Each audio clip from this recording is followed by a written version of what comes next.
F'dak iż-żmien sar tieġ f'Kana tal-Galilija u Ġesu kienet hemm. Ġesu kien mistieden għat-tieġ u wkoll flimkien mad-dixxipli tiegħu. Billi ma kienx fadal iżjed inbit, Ġesu qaltlu: m'għandhomx inbit.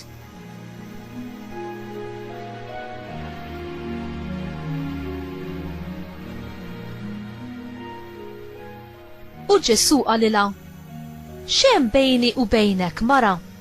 Is-sija tiegħi għadha ma waslitx.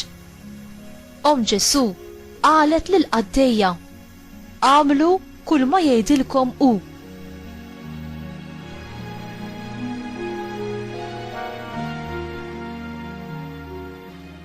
Issa kien hemm 6 ġarar tal-ħaġar imqiegħda hemm għar-rid tal-purifikazzjoni tal-lut. Kull waħda minnhom tasa' xi 100 jew 120 litru. Ġesu qal lill-qaddejja: imlew il-ġarar bl-ilma, u dawk imlewhom sax-xifer. Imbagħad qalilhom: issa ħudu minnu u newluh lil dak li qiegħed jieħu ħsieb il-mejda. U huma marru jagħtuhulu.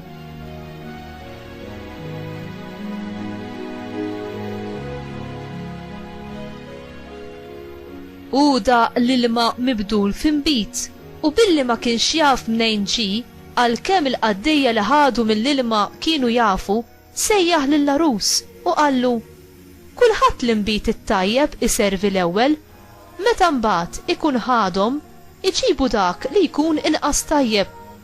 Imma int l-inbit it-tajjeb erfajtu sa issa.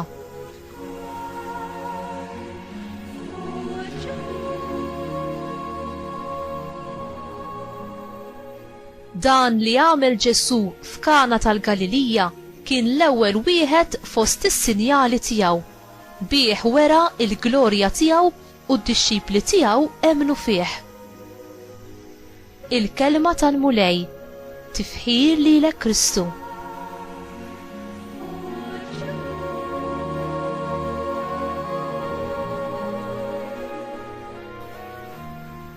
Alla jirrivera l-glorja tiegħu f'postijiet li lanqas li tistenna li jagħmel dan. Fi-stalla f'Betlehem, fit-tieġ ta' Kana, fix-xmara tat-Tajn fil-Ġordan u fuq salib imdemmi fuq il-Golgota. L-ewwel miraklu pubbliku ta' Ġesu, jew aħjar l-ewwel sinjal, wettqu minħabba l-insistenza ta' ommu. Ġesu birek koppja żagħżugħa u ġab ferħ fit-tieġ tagħhom. L-ewwel nett bil-preżenza tiegħu u t-tieni billi salvhom mill-mistħija li setgħu ġarbu minħabba li spiċċalhom l-inbit. Il-bdil tal-ilma f'inbit kien sinjal qawwi tal-għadd ġentili u ġeneruż ta' Ġesu. Imma li tal-aħjar lejn l-aħħar seta' jidher bla siwi u stramp. Fit-Testament il-Qadim, l-inbit kien sikwiet ikkunsidrat bħala don u simbolu tal-barka ta' Alla.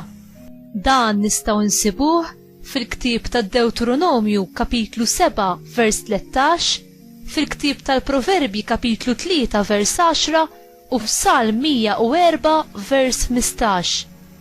Li Ġesu jipproduċi b'mod mirakulus 120 gallun tal-aqwa inbit, ħafna aktar milli kien neċessarju, turi l-abbundanza sopranaturali tal-barka li juġi biex joffri.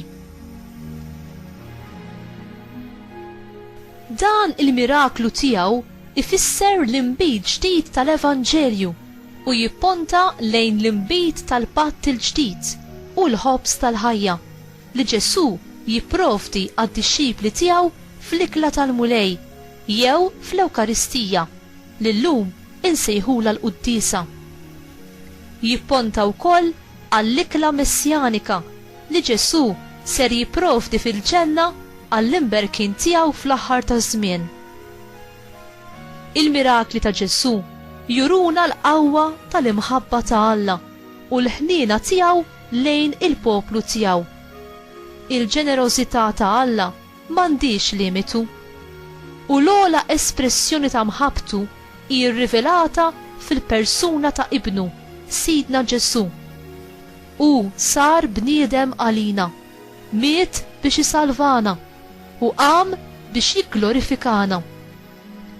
Inti tixxenna għal Alla u għal ħajja tiegħu ta' qdusija li hu joffrilek kontinwament.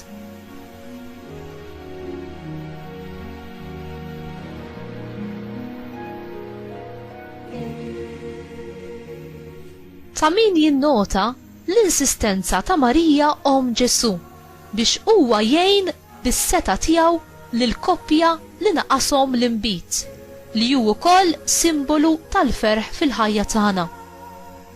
Għal-fidi u l-ħerqa ta' Ommu Marija, Ġesu lest li jibqa' jibdel l-ilma bla toma ta' ħajjitna, l-ilma mor fil-ħajja tal-koppji miż-żewġa tagħna, fl-inbit ħelu u fil-ferħ vera li hu biss jista' jagħtina.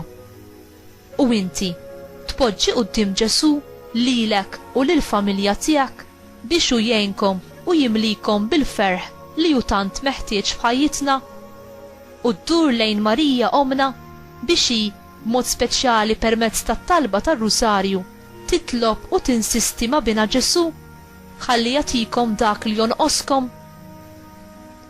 Il-familja li titlob flimkien tibqa' flimkien.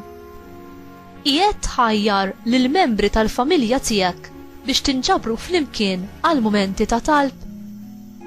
Kemm hawn familji għaqlin li jfasslu ħin biex flimkien jitolbu it-talba tant sabiħa u effettiva tar-Rużarju. Bit-talba tant tal-qalba tar-Rużarju, Marija Omna tallimna nagħmlu dak li jgħidilna bina għas-salvazzjoni tagħna u biex ikollna il-veru ferħ tiegħu fuq din l-art.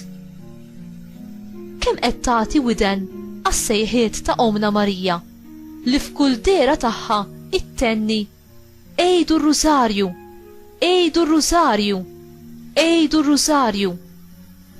Kemm qed nieħdu bis-serjetà din l-istedina tas-Sultana tas-Sema u nobduha biex nurwa li aħna tassew qed nittamaw fl-interċessjoni qawwija tagħha quddiem bina Ġesu.